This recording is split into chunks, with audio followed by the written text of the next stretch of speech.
Doing the most. Hey everyone, welcome to Let's Talk Football with Sha'Niece and Friend. I'm Sha'Niece, and I have my friends Torren and Rashad back this week. Say hello, guys.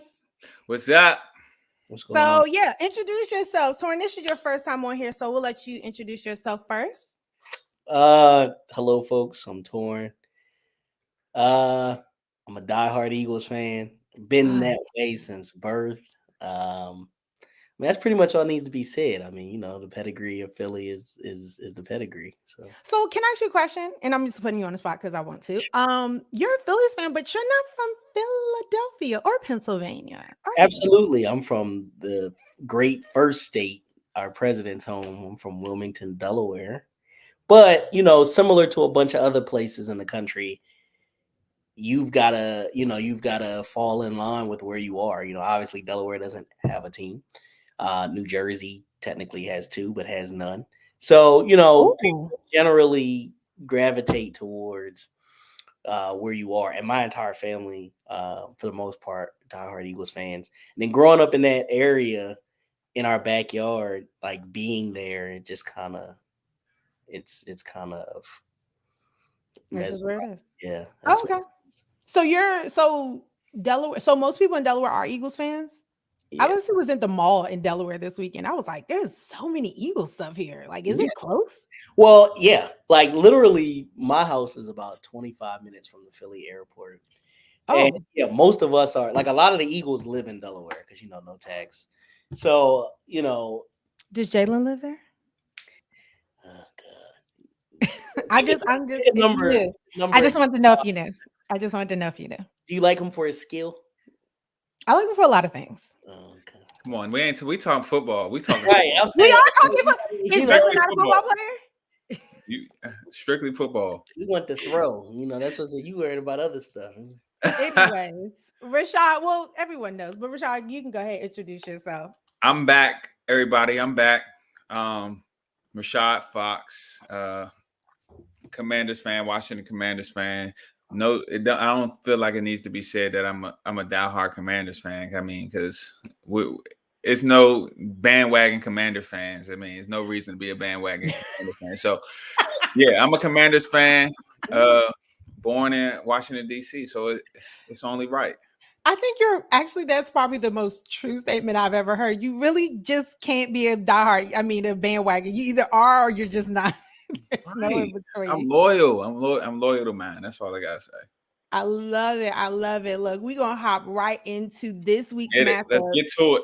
Listen, this week was absolutely crazy. You had a lot of shakeups, you had a few upsets, games that were going one way by one half and a totally different way by the next. So, you know what, Tom, we'll start with you. Philly's on the top of the NFC East. But took their first L this week from the Jets, who again, look, that wasn't on my bingo card for this week. I mean, you guys, what was it? Had never lost to the Jets and Right. did it with Zach Wilson. So yeah, tell us about your game. I think it's pretty indicative of who we are right now. And that's strong, getting stronger. But we got to cut out the careless mistakes. From my perspective, the two big critical things for me were one, Lane Johnson leaving the game, Yeah. and that's a necessary piece of our O line. And then after that, Jalen's got to just be Jalen. He needs to stop thinking. When he thinks too much, a prime example, Okay. last play of the game, Devontae's open. He's open. And if you watch the tape, he's open for about the first 2.5 seconds, which is when you need to be throwing the ball. Hurts dances. By the time he throws the ball, Devontae's in double coverage. It is what it is. So it's those little things. I mean, if we take 2.5 seconds and make a different decision, we're talking about how the Eagles came back, won the game, blah, blah, blah. So I'm not overly concerned. I don't want to take the cop out. Oh, I'm glad we've got the L out the way, because realistically we should have won the game. But I think, Absolutely. I don't want to jump too far ahead, but I think of the two undefeateds, I'd rather take our loss than the other. and what all came with that. So, Okay. you know. I mean, so I got to watch a little bit of your game. I mean, to me, the biggest thing that kind of was glaring was it was very obvious Jalen was having a bad game and he couldn't shake it. You know, like most quarterbacks, you think of elite quarterbacks. Because my thing is, Jalen's in that elite quarterback conversation. When we talk about the Patrick Mahomes, you're talking generally, you know, they'll talk AFC, right? Patrick Mahomes, Joe Burrow, Josh Allen. And then when they always go to NFC, or a lot of times it's like, and Jalen Hurts, right? Like he's also one of those quarterbacks right now in the league who's just absolutely dominating. Good quarterbacks can have bad games. And to me, it was like Jalen started having a bad game and he never was able to shake it. Like Yeah. it was bad, and it just he never was able to kind of snap out of it. I mean, all the way to the very end. I'll say he never got in a rhythm. Like, so, you know, first things first, on the stat line, it's going to show 3 picks. But if we unravel that, you know, and we're notorious for being cutthroat. Like we don't care. You guys hurt Brock Purdy last year. That's not nice. Right. Like we don't really care who you are. But at certain times we're getting better. 2 of those picks weren't even Hurts' fault. The first one literally bounces off Goddard and the other guy catches it, right? But they give it to Hurts. So I just think he couldn't find a consistent rhythm. And you know, I won't take a thing away from the Jets. You know, even in my own fantasy rights, like I have the Jets on my fantasy. It's one of my defenses. Like Williams and them are no joke. So it's not as if, and the reality is, I think, I don't want to say it's a get back game either, because the thing that troubled me was they didn't have their two, literally they didn't have their DBs like at all. So, you know, Sauce was out with a concussion, the others out with a concussion. So it was just that front. And, you know, I think it was a lot. I'm not too concerned. I think Jalen has to figure out a way to really, he needs to find a better way to adapt to pressure. That's what I'm gonna say. Okay. But I was gonna make a very inappropriate comment, but okay. Oh my god. That man don't want you. He does it. He has a very gorgeous black queen, and I'm all for it. Does he? I didn't even know. Oh yeah, he's cute. He do. Yeah. Sha'Niece need to cut it out. Chill out. He's like a child. Oh, right. What? Yeah. He like in his 20s. Exactly. Exactly. So one thing, so I'm curious, just your thoughts really quickly on Philly before we move on. Philly hasn't been dominating this season the way we kind of assumed that they would. And by dominating, I mean like really walking away with games like, you know, 2-score leads or anything like that. I mean, even with Washington, that went into overtime. Like y'all were in a dogfight. And again, it's always going to be different when it comes to divisional opponents. Where do you see, because like when you talked a little, we'll talk a little bit about it more when we talk about the 2 undefeated teams that lost this week and got upset. When you look at San Francisco or someone like a Miami, where, you know, these are really, really good teams and they're showing you they're extremely good. Like they're winning double digits. Like that's how they are. You're not really seeing that as much with Philly. That's not a cause for concern? No. Primarily because really quick, just to keep it in full perspective. So the Dolphins have a firepower offense, you know, on paper. I'll give them that. But let me see if I can recall. Let's look at those victories. You beat the Panthers, you beat the Giants. Well, they were supposed.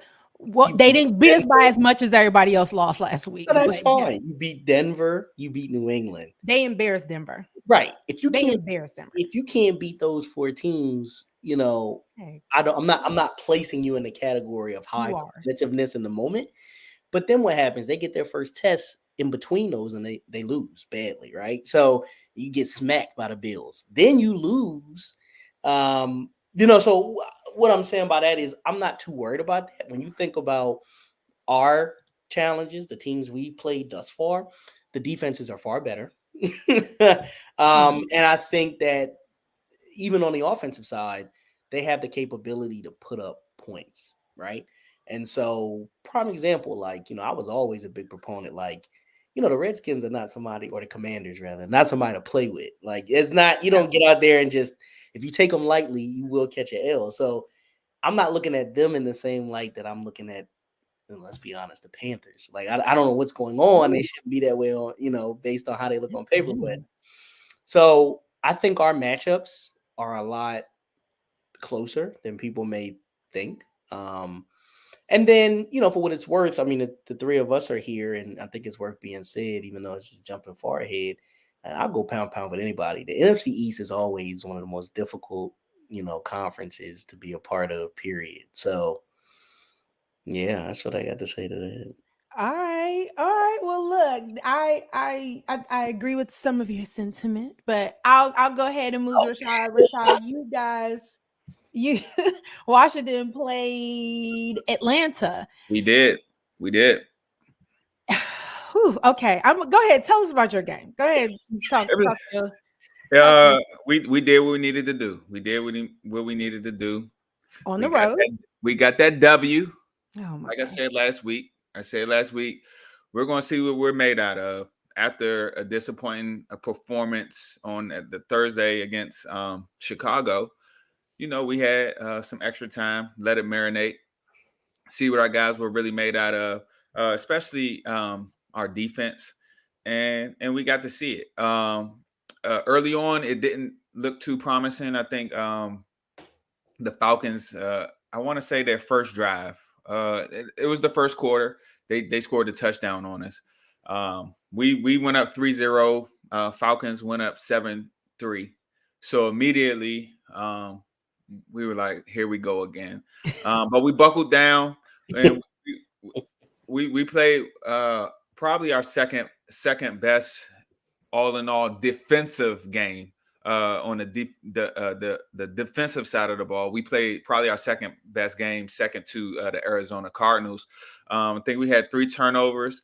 We had turnovers when we needed them, and it wasn't a overwhelming performance all in all in the team. The first half we scored 17 points. Second half we only scored 7. A lot of that was, I don't think this team is not really used to playing with the lead.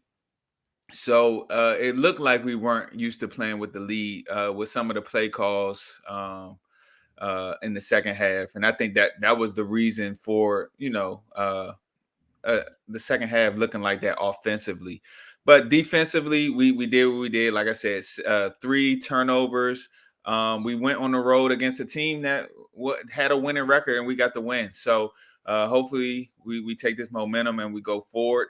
Sam Howell, if he can continue to play turnover-free football, along with our defense playing solid like they're supposed to do, I think this is a very dangerous team. And that's what I expect going forward with Sam Howell, each game getting a little more experience, learning a little bit more, learning what to do, what not to do, with the coaching of Eric Bieniemy.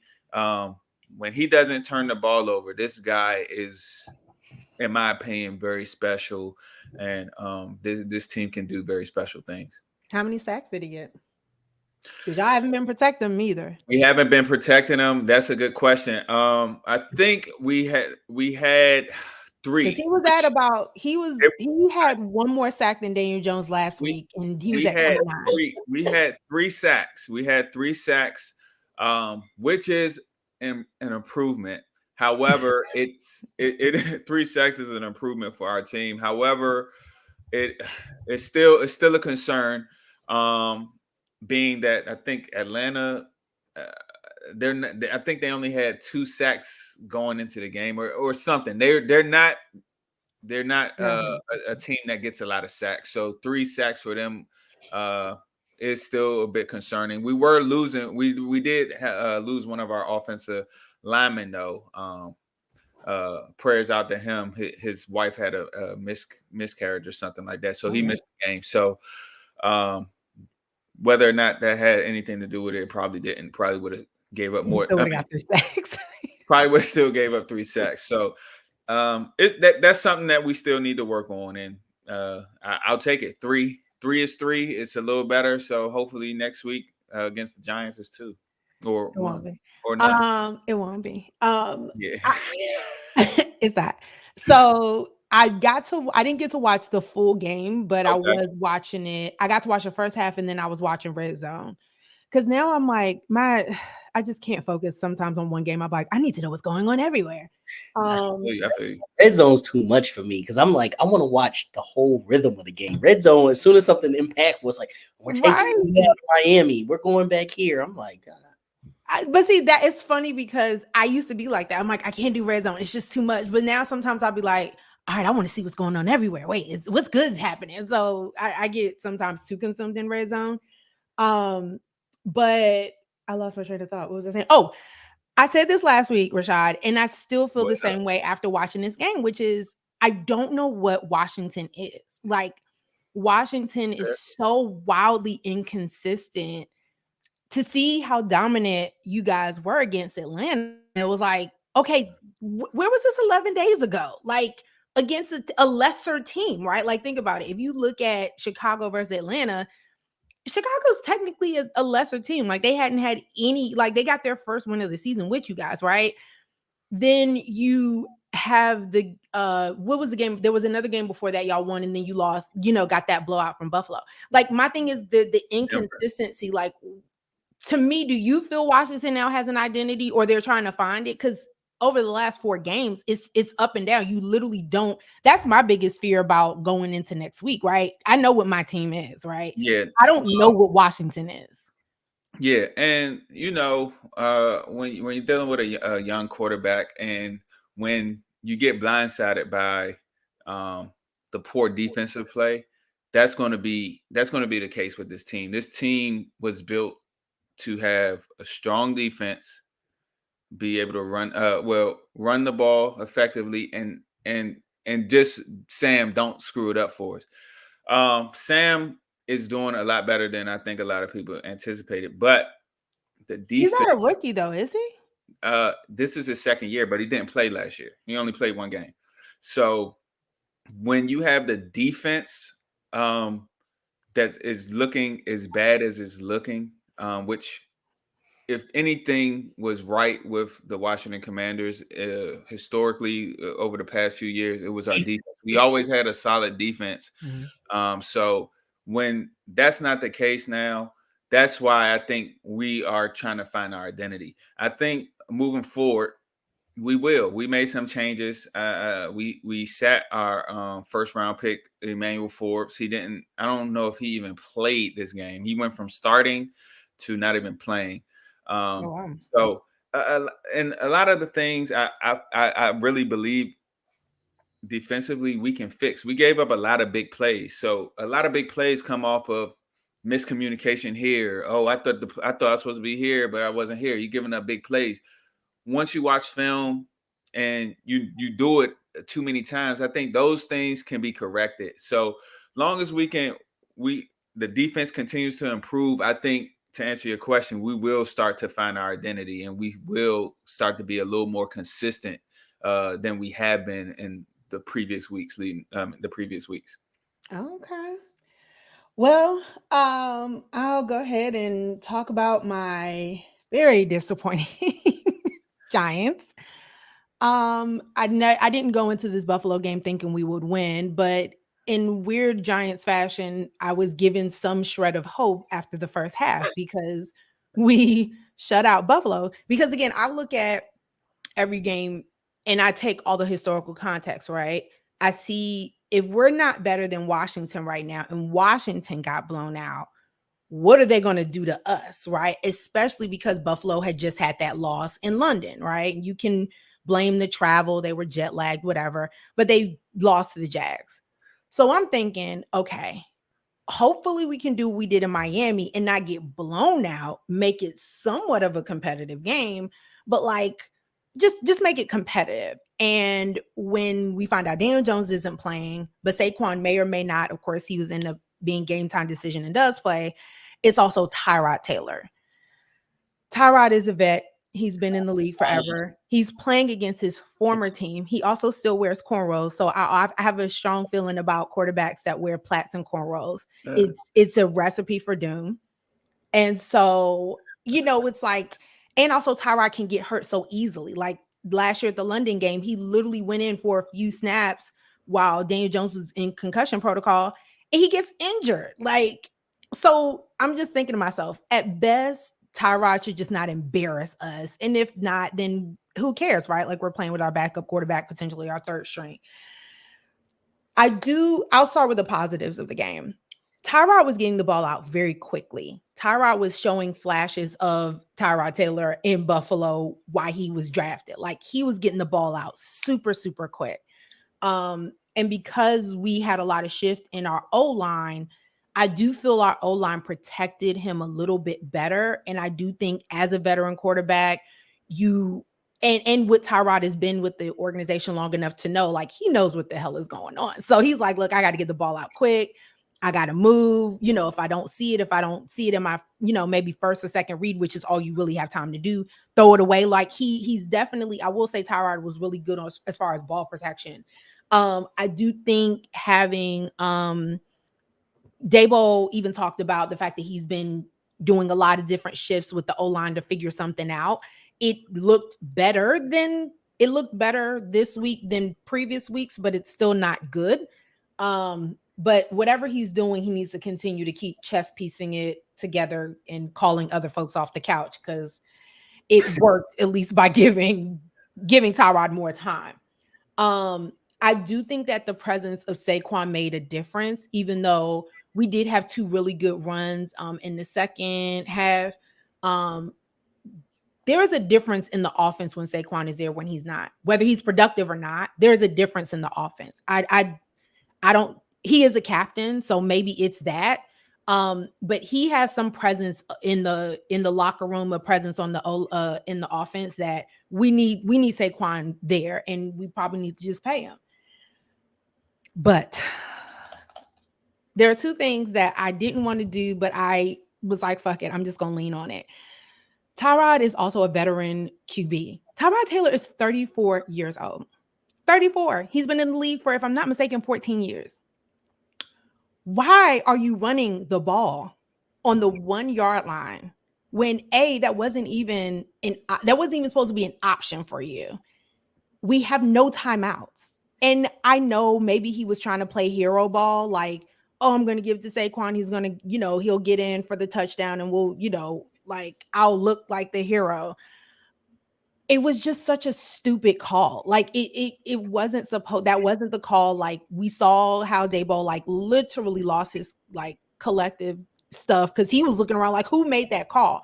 It was an absolute bonehead call. And I mean, Tyrod, of course, admitted it at the podium, but, like, you don't make that call. It just was a bad play. I'm someone who's never even played football, let alone, like, on a professional level. And I knew that was a bad, like, I'm watching it like, why are you, no, we could have gotten at least 2-3 plays off in that 14 seconds. And I don't know. I felt like there were certain decisions that Tyrod made that it's like, if you were a rookie, we can let that go. But, like, dude, you've been in the league entirely too long to be doing stupid stuff like that. And at the end of the day, like, the last call of the game, that pass interference call, I was really pissed about that. And the reason why, I actually thought back last year, Rashad, to the game that the Giants and the Redskins or the Commanders played.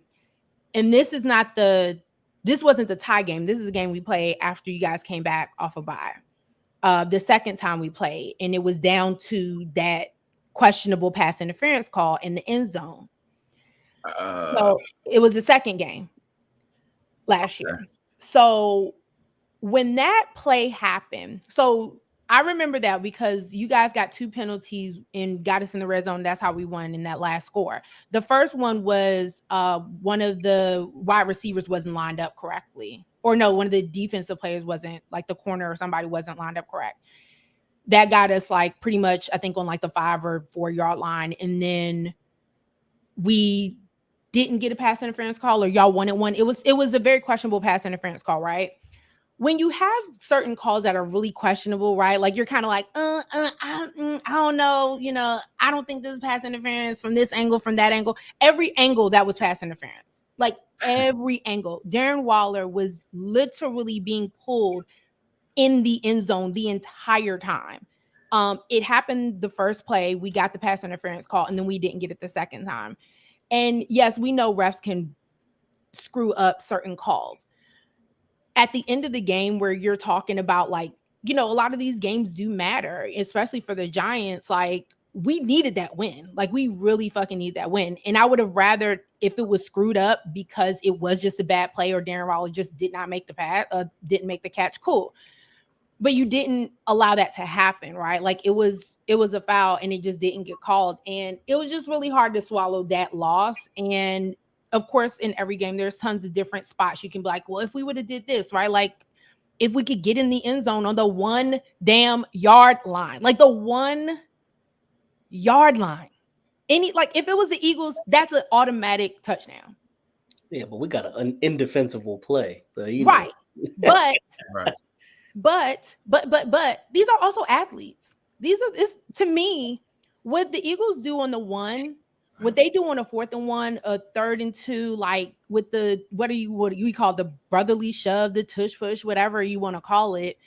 It's also used to be called the quarterback sneak. Like, it's not what you guys have been able to do is make it, like you said, indefensible. But that play, that quarterback sneak or whatever, that's been done since it's been done, right? Like, it has, but I will say it takes, one of the things about football that I love so much is that the very basic, almost the seemingly, frivolous takes an immense amount of skill. Yeah. And to your point, so what you're talking about last night, if you watch the game, I'm immediately thinking of, when that right, that gets stuffed. Like, it ain't as easy. People think, Hurts is just up there. You see half the TVs are on the other side just basically punching him like, you're not coming over here. And, but remember, like, think about like Tom Brady. Like, he was one of those quarterbacks that was known where if he's doing a quarterback sneak, it was automatic. Tom Brady was one of those quarterbacks that was an automatic play for them. Yeah, yes, that's true. But we also have to keep in mind that's because Tom Brady probably has 100 yards rushing in his entire career. Like, he got to be able to at least do the sneak because if you trap him, he's not running. Right. But my point is, like, to me, Tyrod just made a lot of. In some of the good that he did in that game, I don't think even if Daniel Jones was in the game, that's kind of also the part I'm at. I'm like, I don't think if Daniel Jones was in the game, that game would have been any different. That's the shitty part. No, I think here's my take on it, really brief. I disagree slightly. Okay, change my mind. What was enlightening about that was that one, Tyrod showed he still got some juice in the tank. Just a little juice. Yeah. But two, Tyrod was able to come in, and I think that nuance, that difference, especially with Saquon coming back and almost running for 100, when you come back, mixed with Tyrod, it made the Giants a legitimate, even if ever so slightly, it made them a legitimate run pass threat in the sense that, Tyrod can run, Saquon can run. Yeah, people are going to say Daniel's athletic, but, even at his age now, Tyrod is pretty athletic. I mean, if he wants to get out, he'll get out. Yeah. I feel like, a lot of defenses have Daniel Jones's number. That's the other thing. With Tyrod, it's not so much, it's not as much action, right? So he was able to come out and really kind of exploit certain things in the defense. But the thing, too, is the Bills are notoriously known for if you can start running downhill on them, everything kind of falls to pieces. And that's definitely what I saw. And I mean, look at what we kept them to, right? Like, even in the Miami game, right? Like, we kept Miami to 31. The Bills only scored 14, and that was what, in the 4th quarter at that they even started scoring. I mean, even watching Josh Allen talk in the presser, I don't think he didn't sound or talk like he won a game. He was literally like he was just like, yeah, I mean, and it's like, you did just win a game. That, right? Like, he didn't even sound like he won because I think in his mind, he knows that he lost that game. That wasn't his best game. It was actually a very terrible performance. When I look at Josh Allen, and I wish our defense could have gotten a good takeaway. similar to the Miami game, like being able to take advantage of Tua. But I don't know. It was one of those games like years ago. I used to have a really bad problem with a bad Giants loss, like being able to shake it. It took me a minute to shake this game. I was so pissed, like very, very, very pissed. But we don't know if we're getting Daniel Jones back on Sunday. They still haven't quite said what it is. So, but we'll talk about that a little later once we get into next week's matchup. But yeah, I mean, the Giants are really, really bad, and I just don't quite see I don't see a glimmer of hope, right? Like, oh, well, Saquon is back. Maybe we can lose again. Like, I don't quite see it yet for us. But we also play Washington, and I think, like each week there's like, oh, this is the game. Like, this is a test. I think our biggest test is going to be against Washington. And I say that because it's hard to plan for a team that is very inconsistent, but at the same time, it's a divisional game. And like you said, Torren, like anything can happen in this division. Anything can happen in this division. But look, we'll move on into some, we talked a little bit about it, which was the Eagles and 49ers are no longer undefeated. Did y'all watch the 49ers game against the Browns? I did. I was flipping back and forth between that game and a couple of others, but yeah, I watched. Yeah, I was a little shocked, to be honest. The 49ers game, like, I didn't know the Browns defense was that good. Yeah, like I had no clue. But I mean, part of this is just it's right matchups are coming in and exposure. Like the NFL knew to a point, the scheduling knew what they were doing with some of these games. But I think I'm glad this happened to the Niners at this moment, so they could, so some of them could just calm down.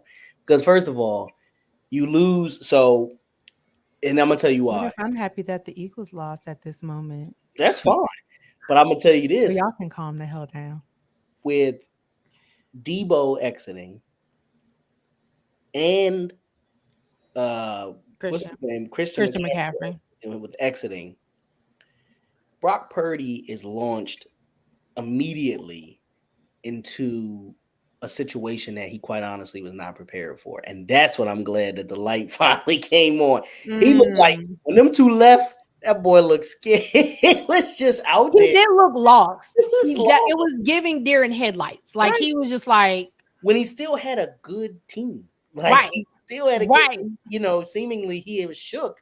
And I'm sitting there like, okay, now we can step off of Brock Purdy as this immaculate quarterback. No, he's just a quarterback functioning in a very well high octane offense that's set to win.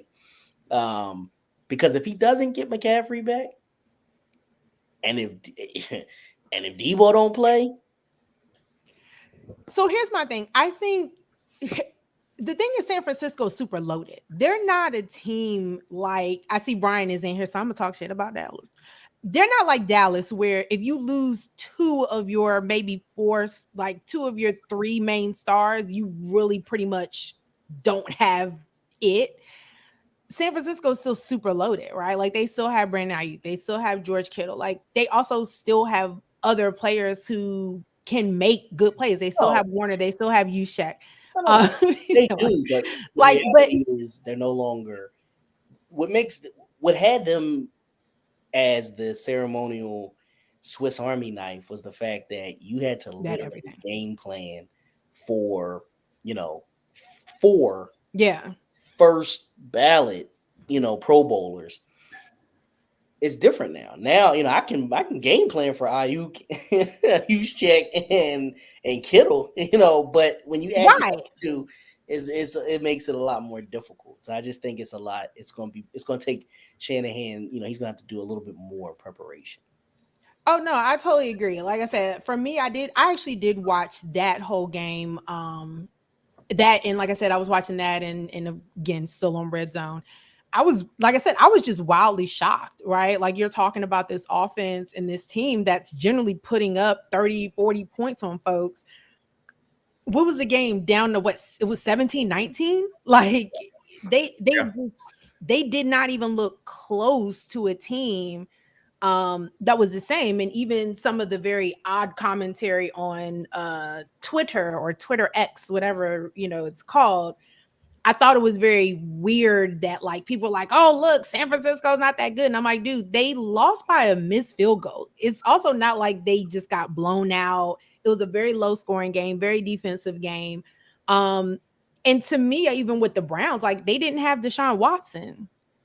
And they still they were still a legitimate team that was going against one of the best teams in the NFL, right? And not just the NFC, but like the NFL in total. To me, I wonder if the Browns are looking at themselves like, did we literally pay Deshaun Watson to do what pretty much any quarterback can do? I don't know. And again, even with the Jets, right? Like the Jets losing to the Eagles, if Aaron Rodgers was playing, I would have been like, oh, of course that's going to happen, right? Like the Jets are going to be a legit team. Like, again, they have a really good defense. They have a lot of really good young players. But it's also Zach Wilson who generally gives the ball to everybody's team. Like he makes sure that everyone gets the ball and can score. So I was a little shocked on that. But yeah, those are the two games I thought were really interesting when it came to, even though, again, I think there were two calls in the 49ers game that I thought also changed the momentum of what they had going and again, gave the Browns more of an opportunity to win that game. But yeah, there are no longer any undefeated teams, but Carolina. Have y'all watched any Carolina games? Yes. Yeah. I mean, no, not really. I mean, I just look at the fantasy. I will say this about the two undefeated teams. The two undefeated teams that lost, I'm going to clap my hands. Just because as a former defensive player. Oh, gosh. It makes me so happy. Oh my God. To see that you can still win games with good old defense. We had two of the high flying offenses of the NFL, high power offenses, both lose to two backups. Two backup quarterbacks. Zach Wilson, although he started last year, he's a backup. Aaron Rodgers got hurt. That is true. Deshaun Watson was out. PJ Walker, a backup. Was PJ Walker with Washington? Who was he with last year? Carolina last year, I believe. But PJ Walker, I think he was like in the XFL or something like that. He's played, but then he was with Carolina last year. He was with Carolina, but he's a solid player. But that's what I wanted to say about this. You got two defenses. It still shows you that defense can win championships, and the NFL has it. You can even say that about the Dallas Chargers game last night. I mean, literally, Dallas's defense saved that game. You could say that. I think Herbert missed some throws. Herbert missed some throws to Keenan McCardell, but Keenan Allen twice. He had Keenan Allen on two double moves. Well, Herbert's also a choke artist. We saw what he did in the playoffs. Oh, nah, he's legitimately hurt though. I mean, he had the broken. But that's on his non-throwing hand. Yeah, he's acting different. That's on his non-throwing hand. So I mean, Dallas played good defense. Chargers played the good defense. But I think the Chargers left some points off the board, and they literally left some points off the board. Going forward, when you take the points, I'm tired of these coaches not taking these points. You got the offense work this hard to get all the way down in the opposing team's side of the field just to come up with zero. At that point, you tie the ball game up. Yeah, and at that point, I mean. Yeah, you end up losing by 3. I mean, because I feel the same way about the Giants, right? Like we're on the 1, and obviously it looks like, hey, we should be able to get at least 2 plays off, and then if we can't, hey, we kick the field goal, we go up by 12. And then that should have been that should have been the plan. The plan. Tyrod made a bonehead decision. Yeah, but like you said, you're leaving points on the board, right? You're leaving on the field. Yeah. You gotta go. You have to get the points, unless in my mind, in certain situations this week, there were teams that needed to go for it. Just because, like the Browns, for instance, I mean, when you're dealing with a high-powered offense where you almost can guarantee they're going to try to come down and score, I understand that. But no, for the Dallas game, yeah, I didn't understand that. And especially because in certain instances, I'm going to take the points and dare that offense, that isn't necessarily always firing on all cylinders itself to score on me. Like, I think people have just completely let the floor out of some of their own defenses. It's like, look, I'm gonna take these points, and I got faith that's exactly what the Jets did. The Jets played us up and was like, we're not gonna run from it. But I think a lot of quarterbacks gave help. Like Sha mentioned, Justin overthrew the ball a few times. I mean, there were a few wide open. I mean, Keenan just out there. Or underthrew it. Right. Dudes out here like, wait, it's back there? Like, right. And then also, just like I mentioned with the Eagles game, like, I mean, you've got some receiving cores that are pretty, we're not going to say indefensible, but when it's time to get off the line, like, they're open within a 3-second margin and you got to hit them. Like, I mean, so. No, I agree with you. But actually, that's interesting. We can go right into this next one. We might actually get all three of my topics in. The identity of the NFC East. I thought this was very interesting. I was watching Good Morning Football. That's my little morning ritual, is my breakfast. I'm looking at my emails and I like to get Good Morning Football, right? Like, I just want to hear like what's on the league. And one of the questions they had said, was like, what is the identity of the NFC East, right? Like, you have the Eagles, which many people had running away with this division, and they're still on top of the division, but the Eagles don't look the same way that they did last year. You have Dallas, which we know Dallas is going to be good. That's never the question. It's never the question, is Dallas going to win a bunch of games? Yeah, they win a bunch of games every year. But to me, I don't see any progress from last year to this year, specifically at the quarterback position. And you're going to have to start paying Dak a lot of money to give you just a bunch of wins during the regular season. And you're not even getting divisional titles, which to me mean absolutely nothing. You have Washington, like I said, who's been wildly inconsistent all year, where I don't think whether they're playing the Eagles, whether they're playing, that's what it was. Like, they played the Eagles hard one game and then, get blown up by like Buffalo. Like, there's just so much inconsistency. And the Giants, who should be better than this, like, technically we should be better than what we are. We are 1-5. Like, we can't buy our way into the end zone. Like, it's disturbing that, Brian Daboll gets these guys. We get a really, I think there's a lot of potential in Jalen Hyatt.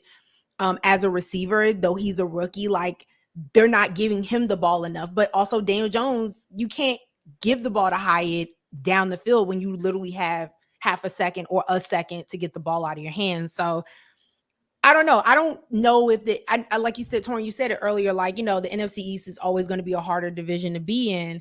But I also don't think the NFC East has an identity really yet. But what are your thoughts on this? I mean, so the first things first, one of the reasons why the NFC East is the most difficult, always has been, in my opinion, or for a while, it's our scheduling. Unlike many conferences, we don't run. And what I mean by that is when you get towards the middle or the end, like the Eagles consistently play the Giants bye week, the Giants, the Cowboys bye week, 2 games, 3 games. Last year we had that. It was like we played Washington bye week, Washington. We run right back to back. So you are literally, having to solidify that you can beat your team, a team in our conference, like, or our division. You are really saying, no, I can beat, the Commanders. Like, we did it here and we did it there. And I think the division, though, has an identity, and the identity is pretty, I like to say consistent. I won't say even kill yet, because I am very disappointed in the Redskins defense. Their offense, to me, is one of the more underrated when everybody is in sync. Just when you look at the firepower, right? When you think about what, Jahan and, Scary Terry, all of them can do, Samuel can do. But I think, it's the Eagles to lose. And I'm not just saying that. But I think the Cowboys are always there. because that's the other beauty is that when you talk about division play, it doesn't matter how good we are. If we can't beat the Cowboys twice. And it's because if they beat us twice, and they have their other wins, they could very well win the division. So I think we're trending up from a few years ago when that 2020 season. We don't talk about that. It was like the worst. Like we don't talk about Bruno. We don't talk about that 2020. But I will say this. The Eagles, and then I'll turn over. The Eagles, we play our best ball when we are shadowed and forsaken. When you think back to our Super Bowl year, 2017, we went 4-0, then we lost. Then we won another 6 or 7, then we lost again. Our record was very strong, but everybody discounted us. Then we got to the game against the Vikings. They scored right off the front, marched down the field. Kyle Rudolph caught the touchdown pass, and then that was it. And from that moment, boom. So for us, we're like, hey, we're in a good position. We feel like our defense is trying to find its own. For us, no excuses, but the health thing is real. We've got vets on the O-line and D-line, and keeping them healthy is a task. Like Lane Johnson, Fletcher Cox, Grant, they are right. Like, we're giving them flowers. Like they old. Like people gotta realize, like Fletcher Cox been playing since I was in high school. I don't think people realize, like, damn near, like these people are old. Like, and so I think, I think we'll be all right. What do you think, Rashad? What do you think the identity of the NFC is? TBD. It's TBD right now.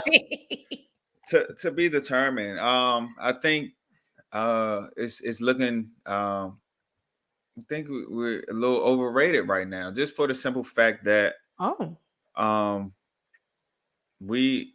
underperforming based off of the hype for. I mean, just as a total division coming into the season, and last year you couldn't say that because last year we were getting the tag NFC Least, right? But what we did was we shocked a lot of people. We put three teams into the playoffs, right?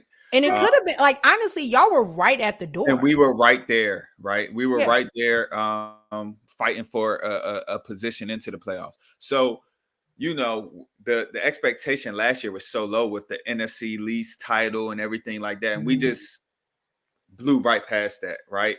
All the teams that we put into the playoffs last year got at least one victory. Eagles obviously went to the Super Bowl. Dallas beat Tom Brady. Was that last year? Yes. Yeah. Dallas beat Tampa Bay. The oldest quarterback. Right. And you all beat Minnesota. So every team even got a win. Everybody got a win in the playoffs. So what does that do? It puts the expectation for the division this year. Everybody's pretty much coming back, right? Everybody's quarterback that made it to the playoffs is returning. So you expect everybody to, take that step. Eagles, let's get to them. They're 5-1, but they haven't looked like we would expect them to look. Jalen Hurts, starting with Jalen Hurts, he's second. And although in his defense, like Torren mentioned, some of those interceptions aren't his fault. Yeah. But the stats are going to be stats. We didn't give Dak a pass last year when he led the league in interceptions, having missed 5 games.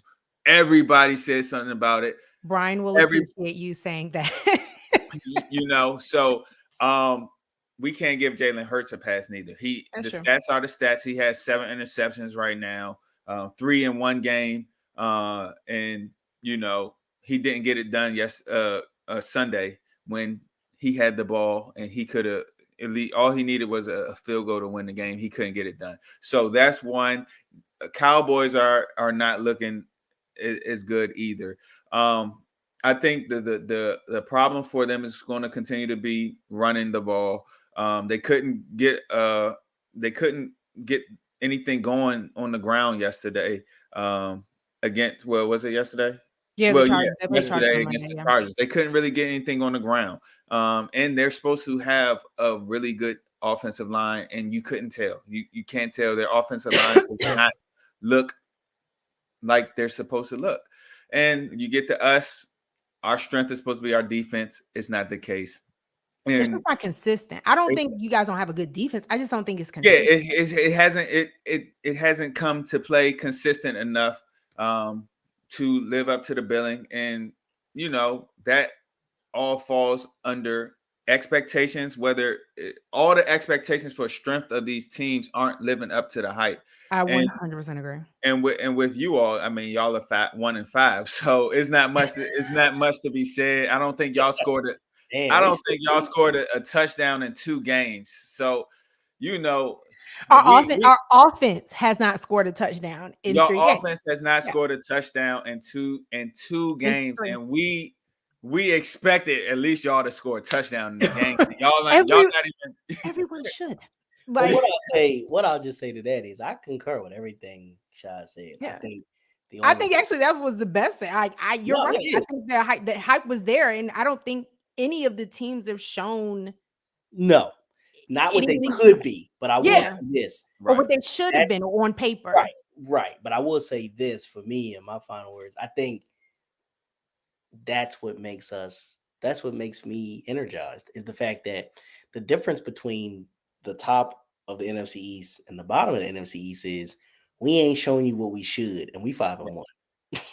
So I got to tell folks we 5-1, and you saying, "Oh, y'all ain't even as good as we think y'all gonna be or could be."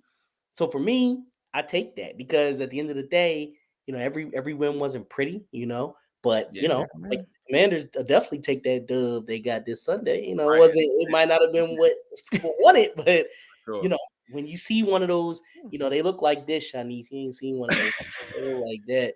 We're an asshole for that. But I mean, think about Dallas. It's the same way. Like Dak was like, "Thank you, God," but I think he legit felt that way. Like, "Oh my God, we should have probably lost this." Well, me and Shad know perhaps one of the most the deepest running Cowboy fans, Mike, and it's hard. It's hard dealing with Cowboys fans. I love them. I love my brother to death. It's hard because they be like, just do no wrong. But I'll say after San Francisco, they were ready to of course, destroy Dak, which rightfully so they should. And then all of a sudden, I was like, watch, they'll win a game against the Chargers, which again, in my mind, I'm like, you should win against the Chargers. And all of a sudden, we're back to Super Bowl. How do we jump from like the pendulum is ridiculous? I hate to use the C word, but I don't know what it is. I do believe that cursed. Like because it don't really matter. It don't really matter what they do every year. No, like literally, there's no, I don't believe there's any stat or longer running stat. Like they have not done anything 28 substantial. Years, I think. Yeah, like we're talking 28 about years now. Right, like close to like we are all in our 30s, like close to our birth. Like this is like not for like not Sha'Niece, but yeah. So wow. Okay. Folks act like they weren't born in the 80s. Okay, got it. No, I'm got it. That's fine. He skirted in right there at the end. Still got that 8 though, but okay, got it. Got it. Well, look, I'm gonna do this last one real quick. Now, look, we talked about the identity team. Now, these are the teams that are under the radar, and I was just trying to be clever with the emojis. So these are all the 5-1 teams. You got the Dolphins, you have Kansas City. That's supposed to be Arrow. Get it, Arrowhead? Okay. Eagles, Lions, and 49ers. Of these teams that are still 5-1, many of these teams are 5-1 and look 5-1. Which of these under the radar teams do you think are pretty scary? And I know who mine is, but I want to get you guys' take on these teams. So these teams aren't under the radar, right? These teams. There's one on here that definitely is. Actually, 2 that are kind of technically flying under the radar. On this list that you got right here with the emojis? Yeah. I mean, all these teams are contenders in my opinion. Like I think none of these teams are floating under the radar. I think all these teams are getting the national pub. Like Dolphins, I mean, they have the best record in the league, and then of course, Chiefs with Patrick Mahomes. They're talked about all the time. Eagles, obviously a contender, talked about all the time. Lions Oh, that's who I would pick. Yeah, the Lions. Thank you. But Lions are Thank you. they're no longer under the radar. And coming into the season, people were They were not no, they were not No. favored. A lot of people Yes. thought Minnesota. But no. People were on the Lions train before the think season so. started. I think both of y'all are right. They were on it. I mean, football at least heads, people were on on the ESPN broadcastings, a lot of people were on the bandwagon for the Lions, especially with Aaron Rodgers leaving the division and people always being low on Kirk Cousins. Like, and the Lions finished the season very strong, and they had a great draft. So they had a real good momentum when they left out. So yeah, I think none of these teams, in my opinion, are under the radar. I guess to answer your question, Sha'Niece, in the way you probably imagined it, I would say the Lions from the perspective of most people are going to look at this list and say, oh, I don't want to play the Dolphins. I don't want to play the Chiefs. I don't want to play the Eagles. You don't want to play the Lions because Jared Goff would throw that. He's throwing that top off and that defense, and they have a nasty appetite for a battle. Like they like to get in there and have, a 10, 12, 15, 18 type game and be okay. Like they like those kind of wins. Like Chad was just saying, the Eagles, we sludging along and we ain't up to our full potential. Like the Lions would come out and say, look, give me 2 touchdowns and a field goal, Golf. We'll do the rest on defense. And I don't want to, that's who I don't. Yeah. So the reason why I said this is because I feel so. Here's the thing with the Chiefs. I think because the Chiefs have Patrick Mahomes and they are good. The reason why I say under the radar is because the Chiefs, I think, have that problem of just being that team that's always good and nobody talks about them, right? Like I used to teach, and the smart kids get the least amount of attention because they're smart. Like, what do I need to do? Like, you're my good kid. You're going to be done first. Like, I think that's how people treat the Chiefs. It's like, oh, the Chiefs are good. Patrick Mahomes is good. Like the Chiefs haven't really been very splashy outside of all this like ridiculous, unnecessary Taylor Swift crap, right? But like they were in a dogfight with the Jets. Like and when Robert Saleh said that, people were like, oh, but you lost. It's like, no, what he said was embarrassed, right? Like y'all, you didn't have your best quarterbacks come in here and just dog walk us up and down the field. Like we showed their human side, right? And so I think that went over some folks' head, but he's right. Like Patrick Mahomes is still playing good, but he's not playing, to me, again, similar to the Eagles, he's not playing as great as he is, but because they're winning, I feel like nobody's really talking about them. And like I said, for me, it's Detroit. Like that is the right answer, Rashad. It is Detroit. Detroit Lions are playing lights out. I think Detroit is playing scary good. They are lucky to be in a division where everybody is very bad. So I mean, I had them taking the division, and I think clearly they're obviously going to do that. But they're 5-1. And when I put this together, I totally forgot that they were 5-1. I knew they were good, but I had thought they at least lost like 2 games or something. But I was like, oh shit, Detroit's 5-1. Like, okay, they're in that same tier as everybody else. I don't disagree. I think that this Detroit team is a very good team. And I think they play very well for their coach. I think they like their coach. Like their coach has that energy about him that, he makes certain coaches just make you want to really just play for him. So I think he's one of those coaches. But yeah, I agree. I think Lions are a good team. I don't think they're with the best record in the league. I don't think you can be under the radar anymore. You're everybody is taking notice of you now at this point.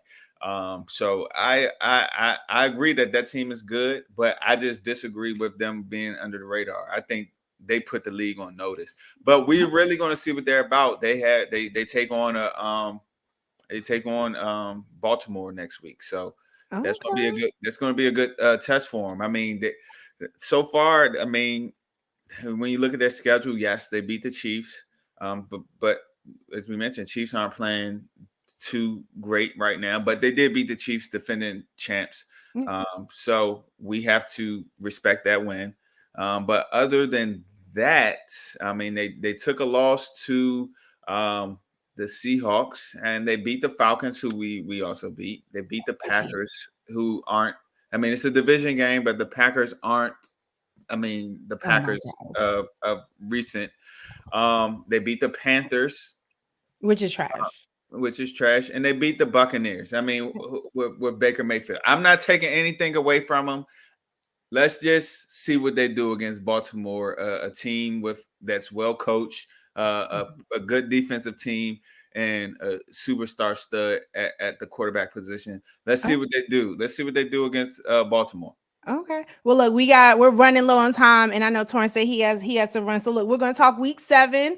It'll be quick because Washington and the Giants we play. But Torren, we'll let you go first. Philly and Miami. What are your thoughts? And again, like you said, you're talking about Miami with what do they have? Like the fastest offense in the NFL right now? Yeah, they got the fastest offense, but I know when they face a good defense, things start to slow down. So I'm thinking it's actually going to be a low scoring affair. I think it's going to be a defensive affair. I see us winning, but I do see us winning late. And we definitely going to reach out and touch Tua, that I know. So you have to. Look, he'll give you one thing about Tua, he's good, but he'll give you the ball. Like he'll give you the ball at some point. We'll take it all day. We need some of our key players back. Big play Slay. And Lane Johnson. There's a lot of nicknames. Oh, we got a lot of them, boy. Blankenship. Blankenship actually went to MTSU, which I got my PhD from. So he, it's a lot. We got a lot of stuff out there, but I project a win. Low so score. You said a late win by what? 2, 3? I think 3. 7. I would be surprised 21-24.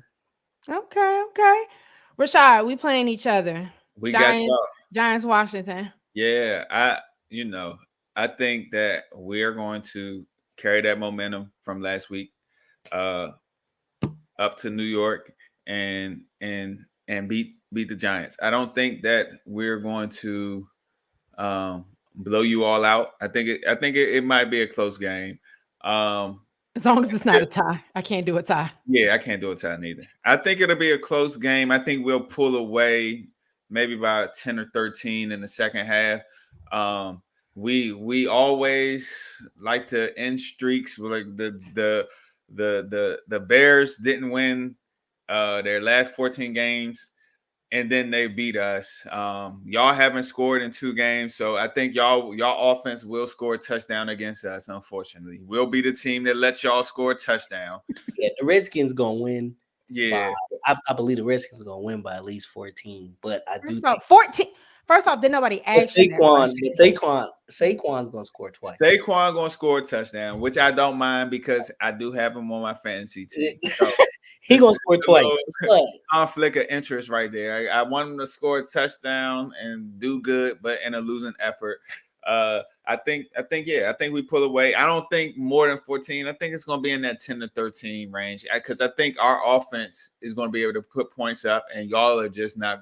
As the game goes on, y'all are just not going to match it because y'all offense and y'all are weak at the offensive line right now. We are too, but we've been dealing with that situation all season. So I think we have too. We're prepared, but y'all have guys that have just recently went down. So I think we have we do still, no matter what people say or what you've seen, we still have one of the most dominant defensive fronts in the NFL, and I think that is going to show on Sunday.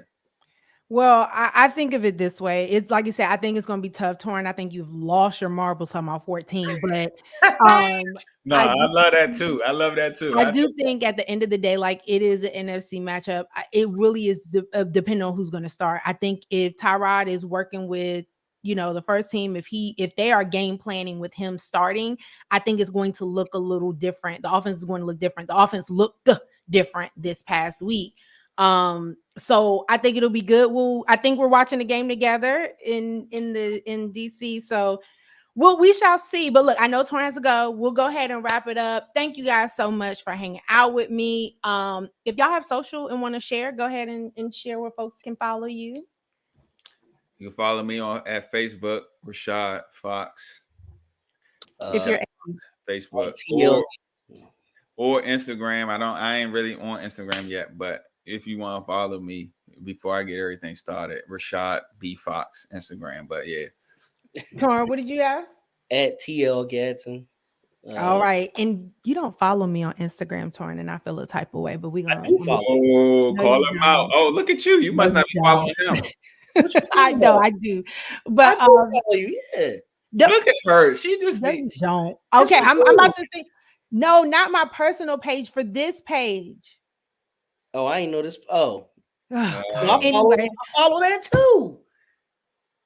Here she go. See, she. okay, I'm gonna Man, have to look pull at the it receipts because out. I was trying to find you and I couldn't find you. You try to Anyway, drag, Pull the receipts out, man. You try to drag me on national syndication. Come on. Right on so national anyway, TV. thank y'all for watching. Thank y'all for listening. This is Let's Talk Football with Sha'Niece and friends with my friend Torren and Rashad this week. Thank y'all so much. And bye. Peace out. Hey, Sha'Niece, yeah, we'll talk this week. Damn.